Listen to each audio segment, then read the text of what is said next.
E aí, galera, bom dia. Hoje nós temos o confronto entre Flamengo e Botafogo, né? Então é o tema do nosso vídeo de hoje. Vamos falar tudo aí sobre o jogo, né? Qual a expectativa que se cria em relação a esse jogo em função do que aconteceu no meio de semana, o que que o que eu chamo os abutres, né? E não os urubus, mas os abutres pensam do que seja essa oportunidade, né? Vou comentar alguns fatos históricos.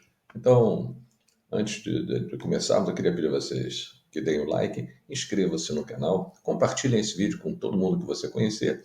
Prestigia, não custa nada, é 0,800 e você ajuda o canal a crescer. Somos pequenininhos, mas com a ajuda de vocês nós vamos conseguir atingir mais pessoas e aí cada vez mais aumentar esse nosso grupo de pessoas que pensam futebol de uma maneira mais coerente, acredito. Então, galera, antes da gente começar, vou pedir à produção para colocar o nosso clipe de entrada.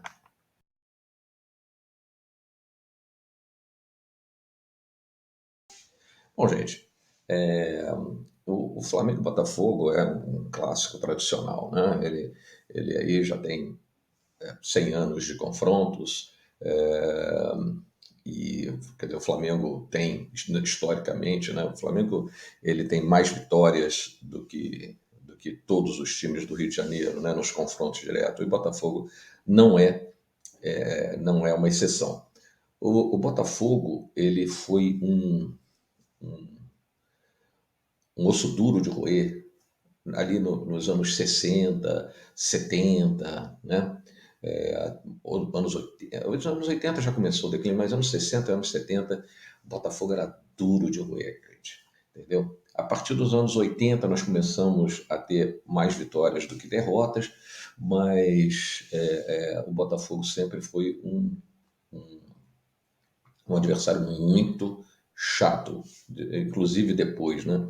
A gente já teve vários desgostos no enfrentamento ao Botafogo, porque o Botafogo sempre tem uma postura diferente contra o Flamengo. Eu não sei o que acontece, eu acho que no psicológico as coisas acabam, quando não é para acontecer, elas acontecem dando um revés para o Flamengo, né? Mesmo o time do Botafogo muito inferiorizado, ele sempre impõe algum tipo de dificuldade. Não significa que vença, mas impõe dificuldade, né? A gente sabe que os jogos contra o Botafogo, gente, na época do Jorge Jesus, nós ganhamos o Botafogo de 1-0, né? Acho que se eu não me engano, foi gol do Lincoln, não é verdade?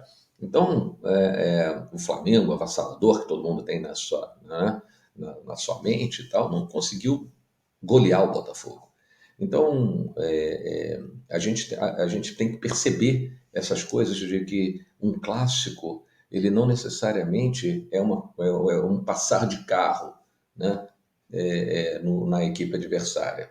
E o grande truque dessa história, né, a grande armadilha desse negócio, é que você, quando olha o adversário Botafogo, você diz, poxa, vamos golear. Mas nunca foi isso na história, né? A gente goleia, teve goleadas, assim como nós levamos goleadas do Botafogo, mas isso são pontos na história, exceções, são alguns momentos, né? Eu lembro que o Flamengo uma vez foi jogar contra o Botafogo, o Flamengo estava, acho que, com 23 jogos de invencibilidade, muito próximo ao que a gente está agora, né? Porque no Brasil a gente ainda não perdeu, nós perdemos um jogo internacional, mas jogos de confrontos dentro do Brasil, o Flamengo ainda é invicto, né? E o Flamengo jogou contra o Botafogo todo esfacelado, todo esfacelado. E o Flamengo perdeu, se eu não me engano, se não me falha a memória, porque velho é um problema sério, né? Velho esquece de tudo. Mas se eu não me engano, o Flamengo perdeu de 1-0 gol de Renato, tá certo? Um jogador mediano, né? Um meio-campo. Não, era até habilidoso, desculpa. Mas comparado aos meio-campos da época, o Renato era um meio-campo mediano, né? Chegou a jogar no Flamengo, e depois ele foi para o Botafogo, e a lei do ex funcionou, né? Ele acabou fazendo um gol e decretando a derrota do Flamengo. O Flamengo não conseguiu bater o recorde do próprio Botafogo, de número de invencibilidade, né? Hoje nós estamos na mesma situação, exceto que perdemos aí na altitude, mas no Brasil o Flamengo ainda entre jogos de brasileiros, ainda é invicto, me repetindo, né? Velho também tem isso, repete o tempo todo, né? Então, nós temos essa invencibilidade para defender diante do Botafogo. É engraçado como os ciclos da história elas vão se repetindo, né? Espero que o Botafogo dessa vez não seja feliz, né? Estamos todos torcendo para que esse, esse trauma não se repita, né? Mas a gente tem que respeitar, né? E daí vai aquela minha questão que está no nosso thumb, que o Flamengo tem obrigação de vencer. O Flamengo é melhor que o Botafogo, é um elenco melhor que o Botafogo, e o Flamengo ele tem que competir para vencer, né? E tem todas as condições de vencer. Obrigação em futebol é um negócio complicado, porque é um jogo e o jogo tem que ser respeitado, o jogo tem que ser jogado. Então essa história de que tem obrigação é de quem ou nunca jogou, ou não presta atenção na história, ou simplesmente tem má vontade, sabe, é um desonesto intelectual. Né? O desonesto intelectual é aquele cara que vê todos os fatos, mas ele quer confirmar sua narrativa, então ele nega a realidade. Então, o Flamengo não tem obrigação de ganhar. O Flamengo tem tudo para ganhar, é melhor time, joga no seu campo, tá certo? Mas existem complicações no jogo de futebol. Por exemplo, o Flamengo vai jogar nesse 11 horas da manhã. Não é só o calor que afeta os dois, não é só o fato do processo de alimentação dos jogadores para o preparo para essa partida que afeta as duas equipes. Tem a ver com a própria qualidade do jogo. Porque no segundo tempo vai estar uma temperatura de 40 e provavelmente a sensação térmica vai estar lá para os 45, tá certo? Talvez não. Eu vi a previsão está 35, 35, talvez esteja 35 de temperatura, 40 de temperatura ambiente. Sol na cabeça, porque não é só o calor, aquele sol na cabeça. Eu já joguei lá, garoto, né? Jogava nesse horário. Eu joguei em escolinha de futebol e aí jogava nesse horário pela manhã. O sol na cabeça, meu amigo, maltrata, né? Eu acho que foi isso que matou os meus cabelinhos, né? Era, era sol na testa e você tendo que correr não é fácil. É claro que eu nunca fui um atleta de alta performance, como são esses caras, são preparados, eles treinam no sol forte, essa coisa toda. Mas treino é um período de concentrado muito forte e você não tem o compromisso do resultado, você não tem um adversário tentando acabar com você. Isso tudo afeta os dois, mas isso afeta a qualidade do jogo e também cria uma aleatoriedade no jogo, porque a partir do momento que você está nessa situação, você pode errar bobamente uma jogada, você pode se atrasar na chegada de uma marcação de lado a lado. Então fica muito incerto o que vai acontecer no jogo. Né? Então aquela equipe que é mais poderosa e tal, ela acaba sendo subjugada e igualada no outro numa dificuldade que torna aleatória a situação do jogo. Então, essa situação, não, porque descansou, então agora tem que vir aqui amassar. Isso não vai acontecer. Pode acontecer. De repente, o Botafogo vem desconcentrado, e aí o Flamengo vai e mete 4-0. É do jogo. Mas o normal é a gente entender que nesse horário de jogo, principalmente no segundo tempo, a qualidade do jogo vai cair, tá certo? Então, quem acompanha o Flamengo agora, recentemente, né? Recentemente, eu digo, nos últimos 4 anos ou 5 anos, é que vem tendo jogo às 11 horas. O Flamengo foi uma das equipes que mais jogou às 11 horas. Gente, os resultados dos jogos do Flamengo nesse horário, às 11 horas da manhã, são sofríveis, né? O Flamengo não leva muita vantagem jogando nesse horário. E todos os times que jogam nesse horário sofrem muito, a qualidade do jogo é muito ruim. Então, eu não tenho grandes expectativas em relação à qualidade do jogo. Eu vou torcer pelo que o Flamengo imponha a sua superioridade sobre este Botafogo, que já não é a carne assada de um passado um pouquinho mais distante, né? Quer dizer, já no ano passado, o Botafogo deu uma pequena estruturada e já melhorou, quase foi campeão brasileiro. Não foi porque, né, é o Botafogo, tá ok? Porém, ele teve uma performance razoável, né? Não podemos dizer que não foi, né? A gente pode zoar, sacanear e tal, mas realmente ele teve uma performance bastante razoável. E o Botafogo agora, né, depois de um campeonato carioca sofrível, a exemplo do ano passado, né, ele vem, agora botou um novo técnico, ele está aí, né, mostrando sinais de melhora e também em qualidade de elenco, né? A gente não pode esquecer que eles deram uma melhorada no elenco, pegaram aquele elenco que fez uma fumacinha no ano passado e deram uma incrementada nesse elenco. Então, tiraram alguns jogadores que já não estavam com uma performance muito boa, botaram outros, e, é claro, a continuidade, não teve continuidade técnica, mas teve uma continuidade de investimento que tornou o time um pouco melhor do que do ano passado. Então, nós devemos ter um enfrentamento um pouco mais. Quer dizer, ele vai ser um tanto quanto equilibrado.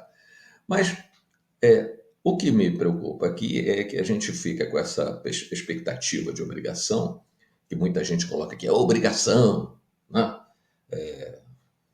Alguns youtubers, alguns programas de TV, se você vai no programa de TV, quem é o favorito? É o Flamengo, favoritaço, vai ganhar, vai ser 2-0, vai ser 3-1, vai ser.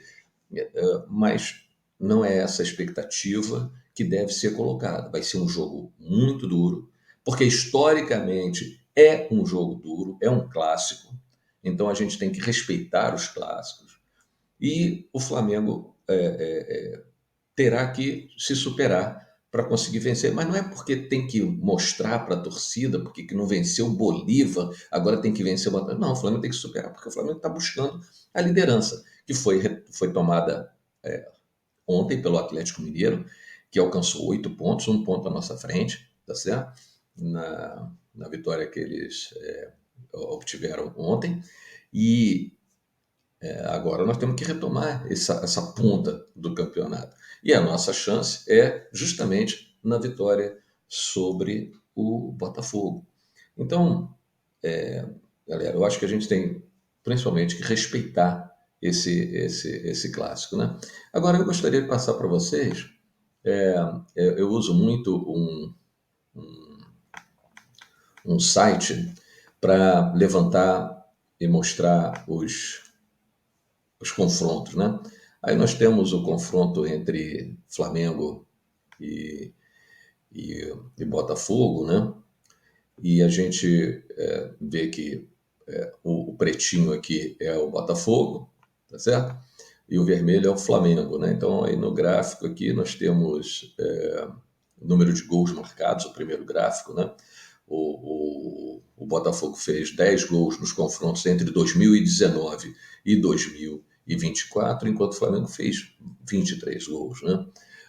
Em termos de resultado, você vê no gráfico ali da pizza, né, esse gráfico redondo aqui, a gente tem o Flamengo com a maior quantidade de resultados positivos, né? 11 vitórias, com 78,6% de aproveitamento, né? 78,6% das vitórias no confronto. Em termos de empate, o, o, opa, em termos de empate, peraí, deixa eu botar aqui, dá 14%. Perdão, o Botafogo ganhou 14% dos jogos, ou seja, ganhou 2 jogos. E nós temos aqui um jogo de empate. Então, quer dizer, de 2019 para cá, é quase 80% de resultados positivos, né? E como é que isso se deu na relação entre campeonato brasileiro, campeonato carioca, né? No total foram 8 jogos pelo campeonato brasileiro, né? O Botafogo ganhou 2 no Campeonato Brasileiro e empatou 1, tá certo? E perdeu os outros 5, tá certo? Perdeu os outros 11, perdão, para o Flamengo, né? Então, a gente tem aí também no Brasileirão uma ampla vantagem, né? jogando na casa do Flamengo, que é esse último quadro aqui, né? E a casa do Flamengo, leia-se Maracanã, foi onde o Botafogo se deu bem. Quer dizer, o Botafogo nunca ganhou de 2019 para cá lá no tapetinho. A gente sempre foi lá e beliscou eles. Só que no Maracanã ele teve maior sorte. Ele ganhou 2 partidas, é claro, o Flamengo com amplíssima vantagem em cima do Botafogo. Então, do ponto de vista de resultados, não há dúvida que o Flamengo é bastante superior, né? Esse outro gráfico aqui que eu acho muito interessante, né? Ele vem colocando, em resumo, tudo aquilo que eu falei aqui, né? 23 gols contra 10 do Botafogo, né? A questão das vitórias e tal. Os nossos confrontos, nossos últimos resultados, né? Nós tivemos 2 vitórias, 1 derrota, 2 vitórias. A gente não pode. Isso aqui parece uma coisa, né? 2 vitórias ou derrota. Aí tivemos 2 vitórias, a próxima uma derrota. Não, não pode ser. Vai ser um jogo bastante complicado, mas eu acho que a gente pode emplacar uma terceira vitória consecutiva, né? Vamos tentar nesse jogo emplacar essa terceira vitória consecutiva. Então, gente, aí vem nesse site aqui. Esse site, olha, para quem gosta de acompanhar confrontos históricos, é muito bom. É o Gol, entendeu? Dando os créditos aí do site. E aí você tem toda a história do confronto, a parte estatística e essa coisa toda. Aí você tem aí várias maneiras de olhar o jogo. E aí eu recomendo àqueles que se interessam por essas coisas de número, eu gosto, porque ele conta muito da história, né, dos confrontos, então a gente tem que olhar antes de falar, né, porque às vezes você acaba falando besteira, né? Você fica dizendo aí, não, vai ser moleza, vai ser fácil. As coisas não são exatamente dessa maneira, né? Bom, galera, a minha mensagem final é a respeito desse confronto. Aliás, antes de falar isso, eu quero pedir a vocês o like, inscrevam-se no canal e compartilhem esse vídeo e os outros do meu canal para todo mundo que se conhece, para você ajudar a gente crescer nessa plataforma do YouTube, né? Bom, então, gente, minha mensagem final é o seguinte: eu não gosto da palavra obrigação num esporte de alto rendimento e de competição. No futebol, é o único esporte que o fraco tem muita chance de ganhar, porque ele é muito aleatório, é o que eu digo. Enquanto a bola for redonda e for jogada com os pés, tudo pode acontecer. Num jogo acontecem expulsões, acontece a influência do juiz, às vezes o juiz segura mais o jogo e tal, e hoje uma tendência muito grande com o calor, o juiz parar muito o jogo, picotar demais o jogo, tá certo? Então, sempre tem esses aspectos. Então, essa história de obrigação eu não gosto. E outra mensagem é pedir aos abutres que contextualizem as coisas. Se o Flamengo não ganhar hoje, vou ficar injuriado, vai acabar com o meu domingo, mas não acaba o Flamengo, tá certo? Nós não podemos sair destruindo tudo, né? E tem gente que está torcendo por isso, tem gente que quer isso porque ganha mais clique, né? Adora falar, adora gritar, adora criar caso. E você, torcedor, não pode cair nessa armadilha, ok? Não é trocando de técnico toda hora e nós não estamos com um técnico qualquer. Você pode não gostar, eu não gosto. Quem me acompanha sabe que eu não gosto do Tite, eu não gosto do Tite. Mas eu sou Flamengo e trocas de técnico não ajudam, tá certo? Até porque qualquer técnico que a gente contrate será o próximo demitido, porque ninguém admite nenhum outro técnico que não seja o Jorge Jesus, né? Essa turma do estardalhaço só quer saber de um novo Jorge Jesus. Não existe um novo Jorge Jesus, só existe o Jorge Jesus, ele está na Arábia ganhando uma fortuna, ele não vai voltar. Ele não vai abandonar lá milhões de euros para vir para o Brasil para botar a história dele em risco. Tá certo? Aqui ele é idolatrado. Se ele volta e faz um fiasco, ele perde essa idolatria. Ele ganha com isso, tá certo? Nós valorizamos ele à medida que ficamos insistindo nesse negócio. Ele não quer estratégia, está ganhando lá dinheiro pra caramba. Ele já está com 70 e calhamaço, ele já está para se aposentar. Ele não vai se aborrecer, gente. Presta atenção nisso. Né? Ele, o Tite também já está se aposentando. O Tite vai querer esses últimos anos de glória, seja no Flamengo, e aí depois talvez mais um ou outro, né, um ou outro trabalho, e ele vai parar. É a mesma coisa do Jorge Jesus. O Jorge Jesus está em finalíssimo mesmo de carreira. Ele vai fazer mais uma grana danada na Arábia e não vai se aborrecer. E ele vai sempre poder contar a história de que ele em 6 meses ganhou tudo e que ele é um deus para a torcida do Flamengo, para a maior torcida do mundo. Já está na história dele, entendeu? Então, trocar de técnico por trocar, para daqui a 3 meses achar que a metodologia do técnico é ruim também, porque não é igual do Jorge Jesus, aí depois mais 3 meses outro técnico, porque também não é igual ao Jorge Jesus, isso é uma armadilha absurda, só estraga o Flamengo. Todo mundo fala aí do Palmeiras, o Palmeiras tem um técnico há 5 anos, tá certo? O Flamengo não consegue ter uma por 3 meses, porque se o cara tropeça, se perdesse o Campeonato Carioca, já estava demitido.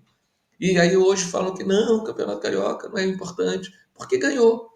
Porque se não ganhasse, estava demitido. Entendeu, gente? Então, vamos dar pesos e pesos. Nós não estamos com um técnico qualquer. Não gosto dele, do jeito dele. Mas não posso negar a história do cara. O cara, negou que descarrega carreira porque não conhece o campeão brasileiro com o Corinthians que ele foi. O time não era retrancado. Era um time que fazia bastante gols, mas, enfim, ficou aquele negócio. Ele foi retranqueiro quando ele estava lutando para salvar times da segunda divisão, como o Palmeiras e o próprio Corinthians. Agora, quando ele começou a montar times de verdade e tal, o time dele não era retrancado, não era retranqueiro. Na seleção brasileira, ele não foi retranqueiro. Ele foi ofensivo demais, tanto que foi tão ofensivo, com jogadores errados, escolhas erradas dele, erro dele.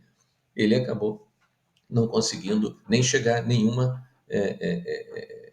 final, pelo menos final de campeonato, do campeonato mundial com a seleção. Tá certo? Então, não é o fato de eu não gostar dele que eu acho que ele não pode ser técnico. Ele pode ser técnico porque ele tem tamanho para isso. Foi o único técnico que conseguiu domar aquelas coisas que os jogadores estavam criando no ano passado, aquelas ciumeiras, aquelas besteirinhas, aquele falta de profissionalismo, aquela coisa, não quero jogar e tal, só quer escolhendo o jogo. Ele é o único que conseguiu domar essa turma, por causa do tamanho dele. Então, não tem um outro técnico que vá conseguir segurar isso. Então, para com essa história e analisa o jogo pelo jogo, tá certo? É um time que tem uma derrota, se tiver uma segunda ou terceira, é ruim, não entenda mal o que eu estou falando, mas não é o fim do mundo. O fim do mundo é a gente ficar trocando técnico 3 meses. Porra, em 2025 nós vamos jogar um Mundial. Nós temos que ter um técnico que leve um trabalho para chegar no Mundial, mas não é para ganhar o Mundial. Também estão criando a expectativa que o Flamengo pode ganhar o Mundial de 2025. Isso é uma ilusão, assim, absurda, que estão criando uma expectativa errada. Tá certo? O Flamengo tem que ir lá e jogar o melhor possível, talvez passar para as oitavas. E aí, nas oitavas, é um jogo só, e é um jogo só a cada perna. Se ele for tendo sorte, pode até ser que avance, mas não será o normal. O normal é fazer uma boa participação na primeira, no primeiro grupo, né? Se for cabeça de chave, tem chance de entrar como primeiro ou segundo do grupo para jogar as oitavas. E é um jogo só, não tem jogo em casa, jogo fora e tal. Então, não cria expectativa excessiva para uma situação que assim, o nível é muito mais alto que a gente tem. A gente tem essa mania de aumentar tudo, né? Mas então, essa foi a mensagem que eu quero ter. Vamos torcer hoje, lembrando todos os aspectos, a história do confronto, embora a gente tenha muitas vitórias, é sempre um confronto chato, 1-0. Jorge Jesus ganhou de 1-0, hein? 1-0. Então é sempre um confronto chato, mordido, vai ser num horário em que vai fazer com que o jogo seja ruim, principalmente no segundo tempo. Vocês vão ver como o nível de intensidade do segundo tempo vai cair assim absurdamente. Estou falando antes, tá certo? E aí a gente, depois do resultado, analisa se o Flamengo jogou mal ou se o Flamengo jogou bem, se o Flamengo foi apático, se o Botafogo foi apático, enfim, olhar o resultado. Agora, não entra nessa falácia essa mentira de o Flamengo vai atropelar. Né? Tomara que atropele. Meu placar para hoje é 2-1, tá certo? E vamos para as cabeças no Campeonato Brasileiro. Ok, galera? Então, fiquem aí com o nosso clipezinho final e até a próxima.